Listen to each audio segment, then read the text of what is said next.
Mbah Mus itu ya berkawan sama orang yang macam-macam. Kamu tidak usah ngeritik, itu fikihnya sudah kelas tinggi. Fikihnya tuh la yutrakul haqqu li ajlil batil. Al-Fatihah.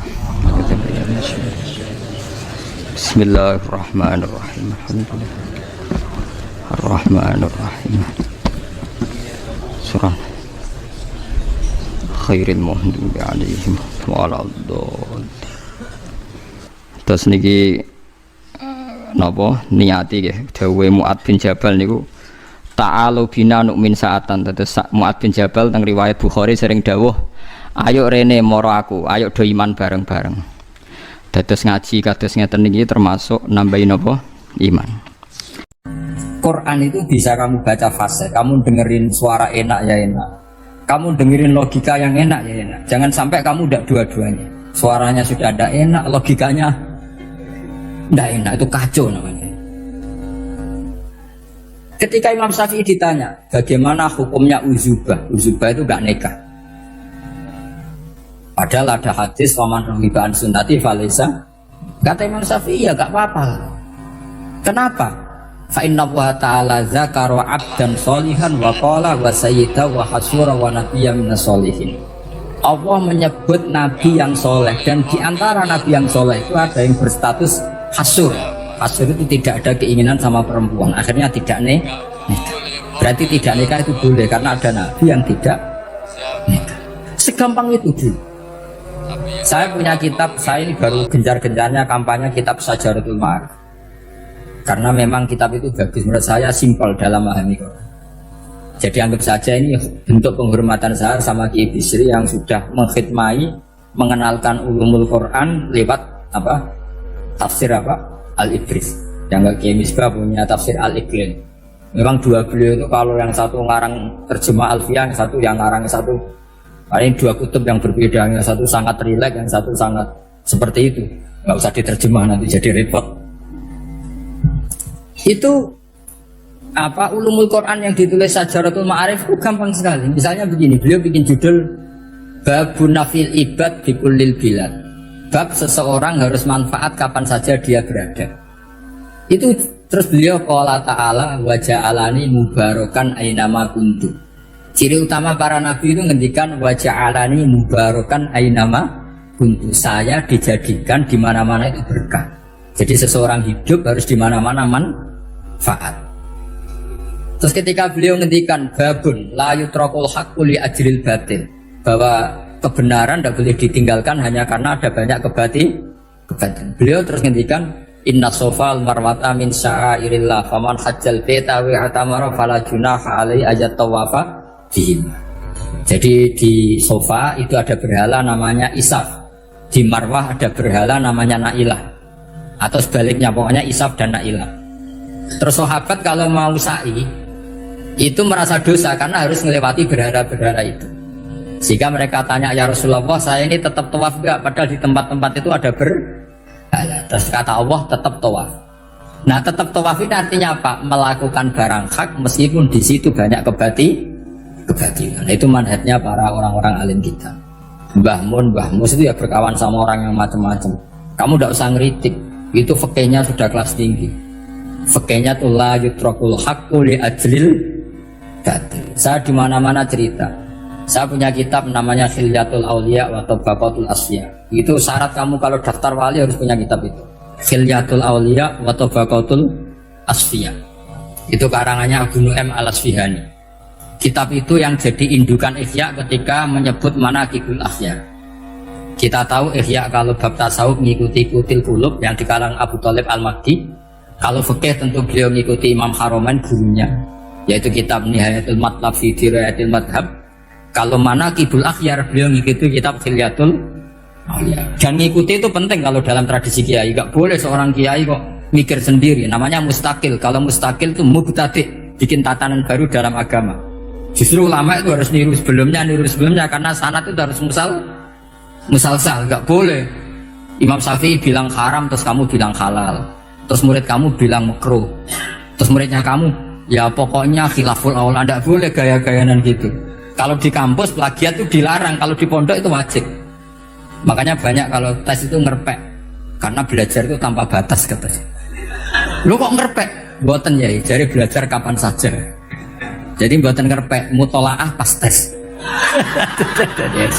Kacau tuh santri. Mutolaah tapi pas apa? Tes. Itu dalam kitab Khilyatul Awliya diterangkan. Uniknya rawinya itu siapa? Sufyan bin Uyainah, orang yang sangat khusyuk, gurunya Imam Syafi'i. Kita tahu Imam Syafi'i punya guru zaman di Mekah itu namanya Muslim bin Khalid Az-Zanji. Dalam hadis ngikuti Sufyan As-Sawri sama Ibnu Uyainah. Tapi beliau intisamnya lebih ke Imam Malik ketika ngaji apa? Muwatta. Terus beliau punya guru usul fikih namanya Muhammad bin Hasan Asy-Syaibani. Itu Sufyan bin Uyainah dalam kitab itu diceritakan pernah suatu saat Isa sama Yahya, ini supaya saya tahu fikihnya Mbah Mun, fikihnya Mbah Mus. Isa sama Yahya itu satu nabi yang sama-sama muda, yang satu angkatan. Saya berkali-kali cerita, nabi yang satu angkatan itu ada 3, tapi yang 2 ini nggak level, yaitu Ibrahim dan Lot. Tapi nggak level karena Lot itu adalah pernah keponakan siapa? Ibrahim. Musa dan Harun, tapi Harun itu nggak levelnya Musa karena dia jadi nabi berdasar proposal Nabi Musa. Jadi Nabi Musa itu alsak, agak pelak, sehingga beliau kalau menjelaskan kesulitan terus pakai jubir. Makanya kemarin-kemarin itu ada wali yang kalau ngomong pakai apa? Jubir.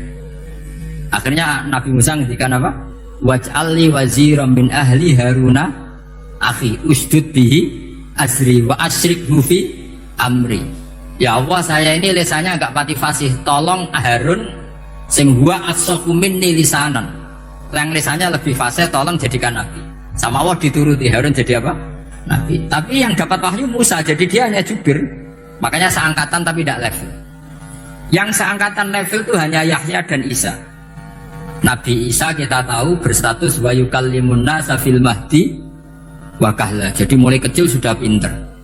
Nabi Yahya ya nggak kalah keren. Ya Yahya khudil kitab bi quwwah wa atainal hukma sabiyya. Ketika kecil sudah pintar. Jadi ini rivalitas dalam ilmu. Makanya khilaf itu penting. Jangan gontok-gontokan berarti ratau ngaji. Khilaf itu penting. Nabi Yahya itu kalau jalan-jalan sampai Nabi Isa, itu yang Nabi Yahya mesti tanya, aina khiyarun nas, rumahnya orang baik mana? Saya mau nginep di situ. Mesti tanya gitu kalau di satu perkampungan yang beliau-beliau sedang jalan-jalan.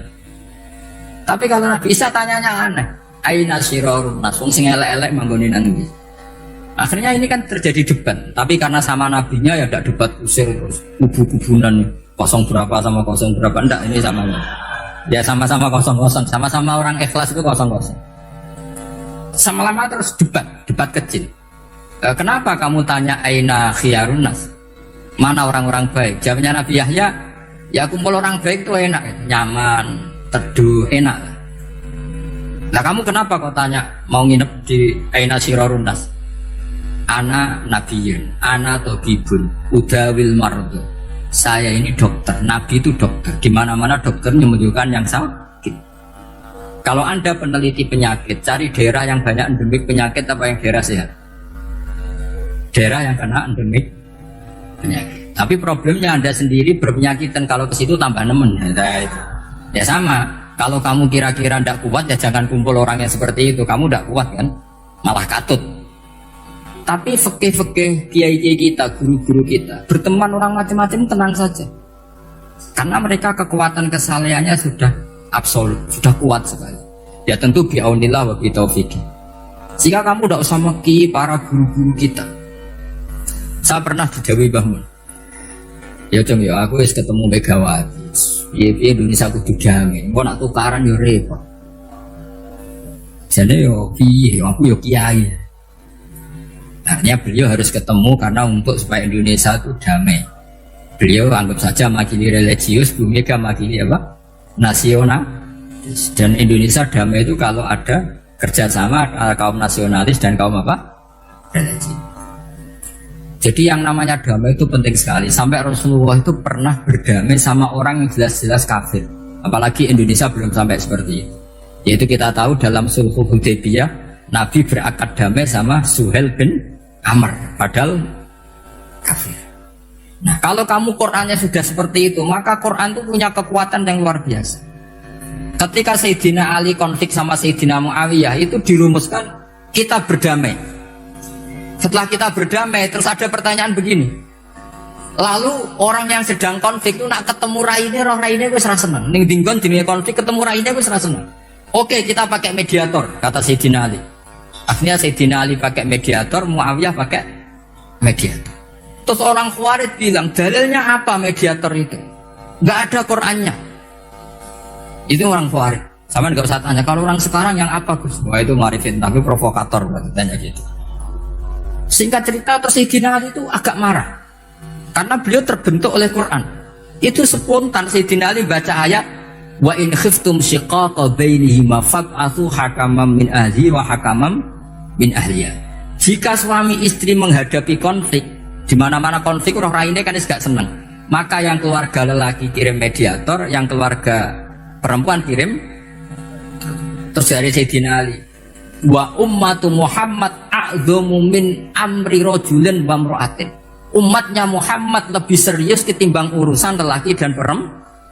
Wong suami istri saja kalau konflik butuh mediator, apalagi hadhil segampang itu mereka istidlal. Jadi mediator dalilnya mana ya? Dalilnya wa in khiftum shiqaqa bainihima fab'atsu hakaman min ahli wa hakaman min ahli.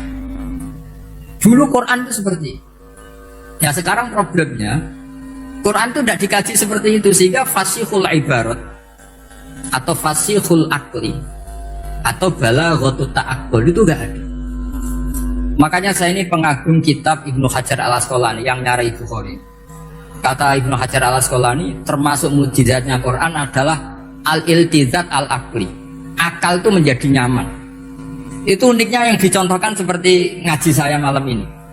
Misalnya Allah ngendikan amkhuliku min ghairi syai'in, yang namanya maujudat tentu diciptakan sesuatu yang maujud. Karena akal akan tersiksa ketika dicekoki gini. Hadhil mawjudat khalaqahal adam. Tersiksa enggak akal kamu sebagai orang waras dicekoki pikiran hadhil mawjudat khalaqahal adam. Ini mawjudat disebabkan oleh ketiadaan. Mesti kowe ra iso tuh. Barang rono kok iso gawe piye. Nah ini yang dimaksud dalam ilmu tasawuf ala bi dzikrillah tatmainnul qulub. Jadi cara tenangnya hati itu macam-macam. Nak wong toreko wis wong kon wiridan. Nah kaya kula rada ahli akal, wis meneng. Alhamdulillah di pangeran sing wujud. Berarti hadil maujudat khalaqahal maujud. Berhubung maujud ini pencipta berstatus super. Super itu dalam agama disebut wajibul wujud atau musabbibul asbab atau kausa primamboh lah sauni-uni musim penting itu ora hadil maujudat khalaqahal adam. Makanya kata beliau, Nabi itu bukan sekedar jamal suratan, ganteng secara perawakan secara fisik ya, tapi juga Nabi punya jamalul akal. Akalnya itu nyaman. Yaitu kita disuruh iman dengan sesuatu yang memang kita nyaman. Seperti kita disuruh iman bahwa alam ini diciptakan oleh Allah, oleh al-mawjud yang super. Kan terus nyaman. Coba kalau kamu diajarin Islam, alam ini yakini yang menciptakan adalah ketiadaan. Wah, kamu kuliah sampai profesor sampai dokter pusing, ini ajaran apa? Sesuatu yang tidak ada menyebabkan sesuatu yang ada. Itu namanya termasuk ajaran ini indah karena ada al-iltizat al-aqli, kenyamanan apa berpikir karena terusnya. Ya saya kira demikian, ini audisinya selesai. Assalamualaikum warahmatullahi wabarakatuh.